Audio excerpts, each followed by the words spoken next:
అదేవిధంగా ఇవాళ రాష్ట్ర బడ్జెట్ గురించి సుదీర్ఘమైన ప్రెస్ మీట్ పెట్టాడు. దాంట్లో అవహేళన చేస్తా మీరు ఎక్కడి నుంచి ఇస్తారు? 70,000 కోట్ల పైన మీరు ప్రతి సంవత్సరం ఇవ్వాల్సింది. 2 బడ్జెట్లు పెట్టారు. 2 బడ్జెట్‌లో కూడా మీరు ఏం కేటాయింపులు చేయలేదు. ఏ పథకాలు ఇవ్వలేని పరిస్థితిలో మీరున్నారు. నేనుంటే ఇస్తాను అనే విధంగా మళ్ళీ మళ్ళీ పదే పదే ఎందుకు ఎలా వెళ్దాం అనుకుంటున్నాడు ప్రజల్లోకి మళ్ళీ? నేను ఒకటి గమనించానండి.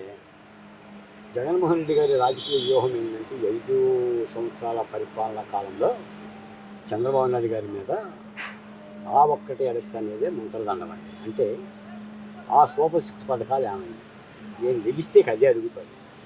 సూపర్ 6, సూపర్ 6, సూపర్ 7, సూపర్ 8 అని అడుగుతాడు. ఎందుకంటే నీకు 15,000, నీకు 18,000, నీకు 25,000, నీకు 30,000 అని అడుగుతాడు. ఏమి అడగదు.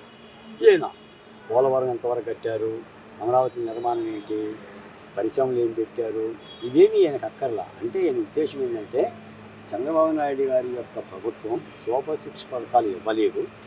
సూపర్ 6 పథకాల కోసం ప్రజలు ఎదురు చూస్తున్నారు, అనార్థుల్లాగా ఆశిస్తున్నారు. ఆ పథకాలు వాళ్ళకు అందవు. ఎప్పుడైతే ఆ పథకాలు వాళ్ళకి అందలేదో వాళ్ళ నుంచి వ్యతిరేకత వస్తుంది. ఆ వ్యతిరేకత నాకు అనుకూలంగా మారి నన్ను ముఖ్యమంత్రి పీఠానికి కూర్చోబెడుతుంది అని చెప్పేసి ఆయన అనుకుంటున్నారు. నిజానికి ఏంటంటే సూపర్ 6 పథకాలనే కూటమి ప్రభుత్వం కానీ చంద్రబాబు నాయుడు గారిని తునీకరించలా, వాటిని పక్కన పెట్టలా. సూపర్ 6 పథకాల అమలు కోసం ఎక్సర్సైజ్ జరుగుతూనే ఉంది. మీకు పెన్షన్ 4,000 రూపాయలు ప్రతి నెల ఇస్తున్నారు. అలాగనే ఫ్రీ బస్సు గురించి ఆలోచిస్తున్నారు.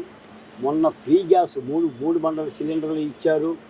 అమ్మఒడి అంటే తల్లికి వందనం పథకాన్ని 15,000 రూపాయలు చొప్పున ఇద్దామని చెప్పి మొన్న క్యాబినెట్లో కొంత నిర్ణయం తీసుకున్నారు. రైతు భరోసాలాగా రైతు సుఖీభావ పథకం కింద డబ్బులు కేటాయించే ప్రయత్నం చేస్తున్నారు తప్ప ఎక్కడ కూడా చంద్రబాబు నాయుడు దానికి వెనక్కి వెళ్ళాల. కాకపోతే ఏంటంటే ఎప్పుడు ఇంప్లిమెంటేషన్ చేస్తారు ఏంటనేది ఆర్థిక వనరుల మీద ఆధారపడి ఉంటుంది. ఇప్పుడు జగన్మోహన్ రెడ్డి గారు కూడా చాలా లెక్కలు చెప్పాడు. ఆయన ఈ సూపర్ 6ని అధ్యయనం చేసి ఆయన చెప్తుంది సూపర్ 6 పథకాలు 6 అమలు జరగాలంటే ఏడాదిలో 79,786 కోట్ల రూపాయలు కావాలని చెప్పి ఆయన చెప్తున్నాడు. గత ఏడాది 7,242 కోట్ల రూపాయలు కేటాయించారు. అందులో 865 కోట్ల రూపాయలు ఖర్చు పెట్టారు. ఈ ఏడాది 17,179 కోట్ల రూపాయలు కేటాయించారు. ఎంత ఖర్చు పెడతారో తెలియదు అని మాట్లాడుతున్నారు. అంటే ఇక్కడ 2 బడ్జెట్లు అని మాట్లాడుతున్నాడు. యాక్చువల్లీ గవర్నమెంట్ వచ్చిందే 9 నెలల పాలన అయింది. ఇక్కడ 2 బడ్జెట్లు యాడ్ నుంచి వచ్చినాయి అంటారు. మొన్న 6 నెలల బడ్జెట్ గురించి కూడా మాట్లాడుతున్నారు. అదే బడ్జెట్ అని కాదు కదా, అదే ఓటాన్ అకౌంట్ బడ్జెట్ కదా, దాన్ని ఎలా చెప్తున్నారు. ఆయనకి ఏ కాడికి ఏంటంటే ఈ సూపర్ 6 పథకాలు ఈ ప్రభుత్వం ఇవ్వలేదు అనేది ప్రజల్లోకి తీసుకెళ్ళాలని ఒక నినాదంగా పెట్టుకున్నాడు. అప్పటికి అట్టయితే వైనాట్ 175 పెట్టుకొని 170 స్థానాలు మనకి ఎందుకు రావని అట్టయితే పెట్టుకున్నాడు. ఆ విధమైన తరహా ప్రచారం పదే అంటే రాజకీయాల్లో ఒకటి ఏముంటుందంటే గొబెల్ అని ఒక మహాత్ముడు చెప్తాడండి. ఇప్పుడు ఒక అబద్ధాన్ని పదే నిజమైపోతుంది. అలాగనే ఈ సూపర్ 6 లేకపోతున్నారు. సూపర్ 6 సాధారణంగా ఏంటంటే ప్రజల్లో కూడా ఒక నాలుగు ఉంటుంది. చంద్రబాబు నాయుడు గారు కూటమి ప్రభుత్వం మన ఎన్నికల్లో హామీలు ఇచ్చిన మాట యథార్థం. ఆ పలానా తల్లికి వందనం 15,000 రూపాయలు ఇవ్వాలి. ఎప్పుడు ఇస్తారు? ఆశిస్తారు, తప్పులేదు. అది ప్రభుత్వమే మర్చిపోలేదు. అంటే దానిని బాగా ప్రచారం చేస్తే లబ్ధి చేకూరుతుందని నేను అనుకుంటున్నాడు. అది కూడా చూడాలి.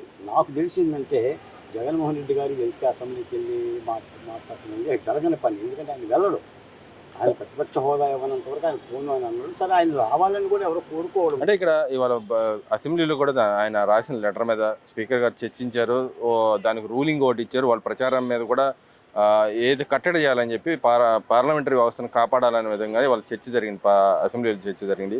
దాని మీద కమిటీ వేయాలని చెప్పి అడిగారు. దానికి తగ్గట్టుగా ప్రపోజల్ నడుస్తుంది, చర్చించాలని చెప్పి సభ్యులు అడిగారు. అయితే ఇక్కడ పదే ఆయన దాంట్లో కూడా వ్యాఖ్యలు చేసినవి కూడా ఉన్నాయి. ఆయనకి కోర్టు ఏదైతే ఉందో కోర్టులో ఎంత మటుకు జడ్జిమెంట్ రాలేదు. అసలు దాన్ని తీసుకుంటారో లేదో కూడా తెలియని పరిస్థితి.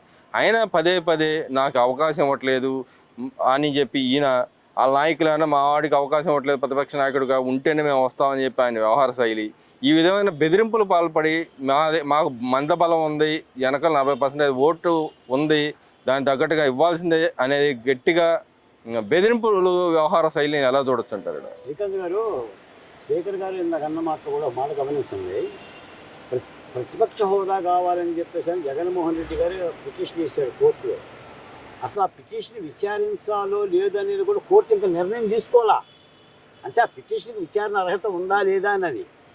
విచారణ స్వీకరించకముందే ఆయన ఏమంటున్నాడంటే స్పీకర్ రెస్పాండ్ కావట్లేదు, స్పీకర్ కార్యదర్శి రెస్పాండ్ కావట్లేదు అని చెప్పేసి అని స్పీకర్ మీద నిందలేస్తున్నాడు.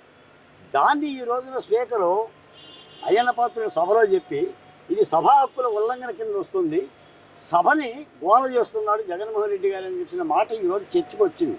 అంటే జగన్మోహన్ రెడ్డి గారి వ్యవహార శైలి ఇప్పుడు దున్నపోతు ఈనిందిరా అంటే దూడపైన కట్టేయమన్నాడు. అసలు దున్నపోతు ఈనుతుందా లేదా అనేది ఆలోచించుకోకుండా అలాగనే అసలు జగన్మోహన్ రెడ్డి గారి పిటిషను హైకోర్టే స్వీకరించలేదండి. ఇంకా పైపచ్చి అడ్వకేట్ జనరల్ కూడా ఆ పిటిషన్లో సంబంధించి స్పీకర్ని లేదా సంబంధిత సభాధ్యక్షుని కూడా తొలగించాలని చెప్పి పెడితే దాని మీద ఆలోచిస్తుంది. అంటే పదే పదే పదే పదే అబద్ధాలు చెప్పే ఒక పరిపాలన అండి. మీరు జగన్మోహన్ రెడ్డి గారు 5 ఏళ్ల పరిపాలన మనం చూసాం సార్.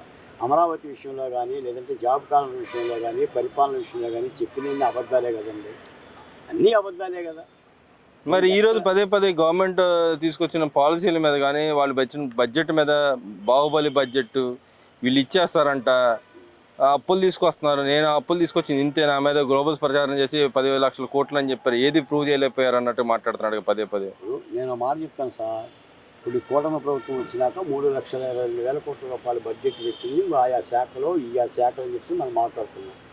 అసలు జగన్మోహన్ రెడ్డి గారి హయాంలో పెట్టిన బడ్జెట్ అని అర్థమయ్యేదండి, దేనికో చెప్పేవాళ్ళండి.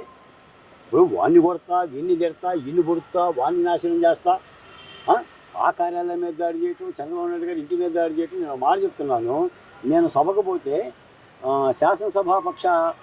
శాసనసభ అధినాయకుడిగా చంద్రబాబు నాయుడు గారికి ఇచ్చిన సమయం నాకు ఇస్తారా అని అడుగుతున్నాడు. అలా ఇచ్చిందండి జగన్మోహన్ రెడ్డి గారు చంద్రబాబు నాయుడు గారికి అలాంటి సమయం ఇస్తే చంద్రబాబు నాయుడు గారు సభను ఎందుకు బాయ్కట్ చేసేవాడు, ఇది కౌరవ సభని ఎందుకు చెప్పేవాడు? నువ్వు అసలు సభకుతో సంబంధం లేని చంద్రబాబు నాయుడు గారి సత్యమని భువనేశ్వర దేవిని నువ్వు చర్చకి పెట్టావు, చర్చకి పెట్టి ముసిముసి నవ్వులు నవ్వుకున్నావు. అప్పుడు కదా ఆయన సభను బాయ్కట్ చేసింది.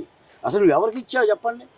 ఇప్పుడు మీద పడిపోయేవాళ్ళు కదండి, ఉంది 23 మంది అని. ఆఖరికి నీకు జగన్మోహన్ రెడ్డి గారు ఒక సందర్భంలో ఉన్నాడు, ఆ 23 మందిలో 5 బీకేసేస్తే నీకు ఆ ప్రతిపక్ష హోదా కూడా రాదన్నాడు. ఆయన ఇచ్చిందే. ఆయన అంటున్నాడు ఇవాళ దాని మీద కూడా అంటున్నాడుగా, నేను ఏదో ఆయనకి ఇవ్వాలి కాబట్టి ఇచ్చాను, నేను ఇస్తేనే ఆయన పదవి ఉంది ప్రతిపక్ష నాయకుడు హోదా అని చెబుతున్నాడుగా. ఎవరికి ఇస్తే? చంద్రబాబు నాయుడుకి ఆయన ఇచ్చాడంట కదా. ఆయన ప్రతిపక్ష హోదా చంద్రబాబు నాయుడుకి లేకపోతే 5 లాక్కునేవాడా? 10 మంది బయటికి వెళ్తాను నేనే ఉండమని చెప్పారని చెబుతున్నాడుగా. ఇలాగనే ఉంటుంది మరి.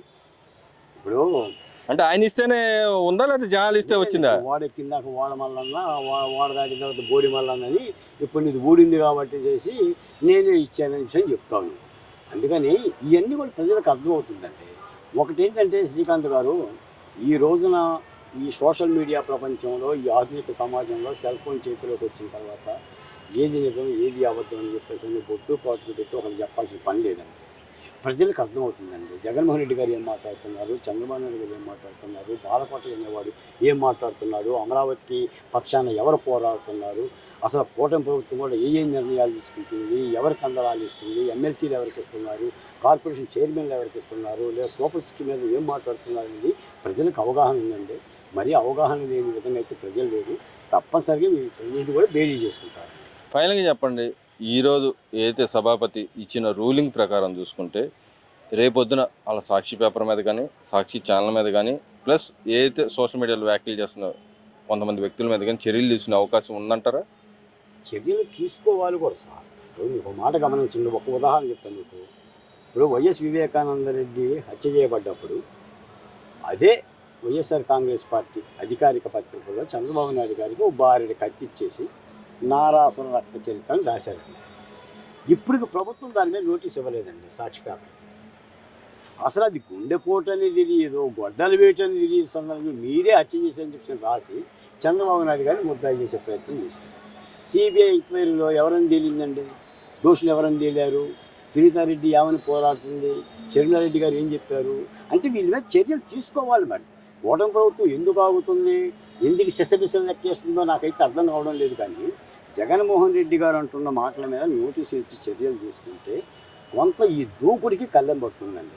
తప్పనిసరిగా ఇలాంటి నాకు ఇంకోమాట కూడా ఇస్తున్నారు శ్రీకాంత్ గారు, అసలు ఏ రాష్ట్రంలో ఉండదండి ఈ తరహా పరిపాలన. ఇదేదో కబడ్డీ పోటీల్లాగా లేదా బానిసల పోటీల్లాగా బరిగీసుకొని కొట్టుకుందాంరా తిట్టుకుందాంరా అని చెప్పేసి ప్రజలను గాలి చేసి మీలాంటి నాలాంటి వాళ్ళని కూడా పక్కన పడేసి వాళ్ళు ఏదో వాటాల్లాగా పంపకాల్లాగా జగన్మోహన్ రెడ్డి గారు మాట్లాడుతున్నారంటేనే మరి దాన్ని కనుక ఏదైనా ఆలోచించాలి. చంద్రబాబు నాయుడు గారు ముఖ్యమంత్రి హోదాలో దానికి ఏదైనా కట్టడి చేయాలి. ఇంకో మాట ఫైనల్గా చెప్పండి, అయితే బొత్స గారి మీద కేసు పెట్టారు, దాని మీద ఇంకా ఫర్దర్గా ఏం పోరాటం చేయదలుచుకున్నారు?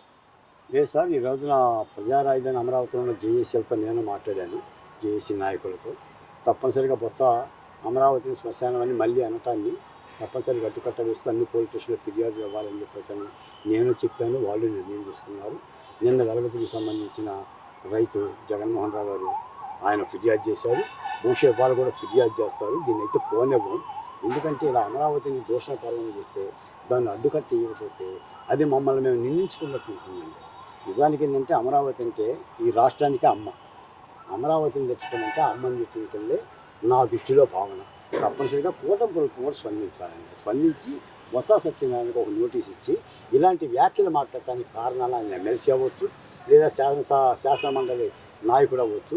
ఆయన విచారణ పిలిచి సంజయ్ అడగాల్సిన బాధ్యత నుండి ఆ పని చేయమని పోలీసులు అడిగాం. మరి పోలీసులు కానీ డీజీపీ గారు ఏం చేస్తారో చూడాలి.